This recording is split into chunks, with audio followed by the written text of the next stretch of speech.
looking for, boy? Nothing, said Harry. Madam Pinch, the librarian, brandished a feather duster at him. You'd better get out then. Go on, out. Wishing he'd been a bit quicker at thinking up some story, Harry left the library. He, Ron and Hermione had already agreed they'd better not ask Madam Pinch where they could find Flamel. They were sure she'd be able to tell them, but they couldn't risk Snape hearing what they were up to. Harry waited outside in the corridor to see if the other two had found anything, but he wasn't very hopeful. They had been looking for a fortnight after all, but as they only had odd moments between lessons, it wasn't surprising they found nothing. What they really needed was a nice long search without Madam Pinch breathing down their necks. 5 minutes later, Ron and Hermione joined him, shaking their heads. They went off to lunch. "You'll keep looking while I'm away, won't you?" said Hermione, "and send me an hour if you find anything. And you could ask your parents if they know who Flamel is," said Ron. "It'd be safe to ask them." "Very safe, as they're both dentists," said Hermione. Once the holidays had started, Ron and Harry were having too good a time to think much about Flamel. They had a dormitory to themselves, and the common room was far emptier than usual, so they were able to get the good armchairs by the fire. They sat by the hour eating anything they could spare on a toasting fork. Bread, crumpets, marshmallows, and plotting ways of getting Malfoy expelled, which were fun to talk about even if they wouldn't walk. Ron also started teaching Harry wizard chess. This was exactly like Muggle chess, except the figures were alive, which made it a lot like directing troops in battle. Ron said it was very old and battered, like everything else he owned. It had once belonged to someone else in his family, in this case, his grandfather. However, old chessmen weren't a drawback at all. Ron knew them so well he never had trouble getting them to do what he wanted. Harry played with chessmen Seamus Finnegan had lent him, and they didn't trust him at all.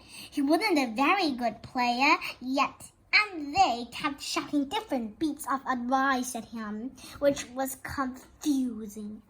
Don't send me there. Don't you see his knight? Send him. We can't afford to lose him." On Christmas Eve, Harry went to bed looking forward to the next day for the food and fun, but not expecting any presents at all when he woke early next morning. However, the first thing he saw was a small pile of packages at the foot of his bed. "Happy Christmas," said Ron sleepily as Harry scrambled out of bed and pulled on his dressing gown. "You too," said Harry. "Will you look at this? I got some presents." "What did you expect? Turnips?" said Ron, turning to his own pile, which was a lot bigger than Harry's. Harry picked up the top parcel. It was wrapped in thick brown paper, and scrawled across it was "To Harry from Hagrid." Inside was a roughly cut wooden flute. Hagrid had obviously whittled it himself. Harry blew it. It sounded a bit like an owl. A second, very small parcel contained a note. "We received your message and enclose your Christmas present from Uncle Vernon and Aunt Petunia." Sellotaped to the note was a 50-pence piece. "That's friendly," said Harry. Ron was fascinated by the 50-pence. "Weird," he said. "What a shame this is money." "You can keep it," said Harry, laughing at how pleased Ron was. "Hagrid and my aunt and uncle. So who sent these?" I think I know who that one's from, said Ron, going big pink and pointing to a very lumpy parcel. My mom. I told her you didn't expect any presents, and oh no, he groaned, she made you a Weasley jumper. Harry had torn open the parcel to find a thick, hand-knitted sweater in emerald green and a large box of homemade fudge. Every year she makes us a jumper, said Ron, unwrapping his own, and mine's always maroon. That's really nice of her, said Harry, trying the fudge, which was very tasty. His next present also contained sweets. A large box of chocolate frogs from Hermione. This left only one parcel. Harry picked it up and felt it. It was very light. He unwrapped it. Something fluid and silvery grey went slithering to the floor, where it lay in gleaming folds. Ron gasped. I've heard of those, he said in a hushed voice, dropping the box of every flavor beans he got from Hermione. If that's what I think it is, they're really rare and really valuable. What is it? Harry picked the shiny, silvery cloth off the floor. It was drenched to the touch, like water went in materia. It's an invisibility cloak, said Ron, a look of awe on his face. Unsure it, tried on. Harry threw the cloak around his shoulders, and Ron gave a yell. It is! Look down! Harry looked down at his feet, but they had gone. He dashed in the mirror. Sure enough, his reflection looked back at him, just his head suspended in mid-air, his body completely invisible. He pulled the cloak over his head, and his reflection vanished completely. There's a note, said Ron suddenly. A note fell out of it. Harry pulled off the cloak and seized the letter, written in narrow, loopy writing he had never seen before, were the following words. Your father left this in my possession before he died. It is time it was returned to you. Use it well. A very Merry Christmas to you. There was no signature. Harry stared at the note. Ron was admiring the cloak. I'd give anything for one of these, he said.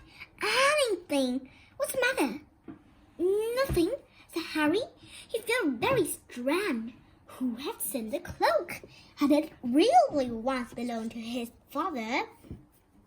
Before he could say or think anything else, the dormitory door was flung open and Fred and George Weasley bounded in. Harry stuffed the cloak quickly out of sight. He didn't feel like sharing it with anyone else yet. Merry Christmas! Hey, look! Harry's got a Weasley jumper too! Fred and George were wearing blue jumpers, one with a large yellow F on it, the other with a large yellow G.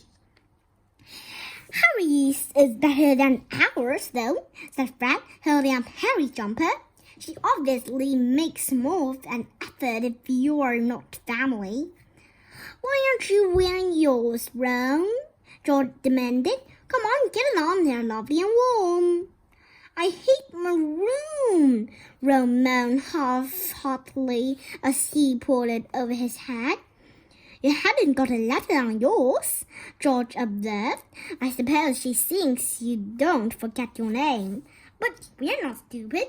We know we are called Greg and Forge. What's all this noise?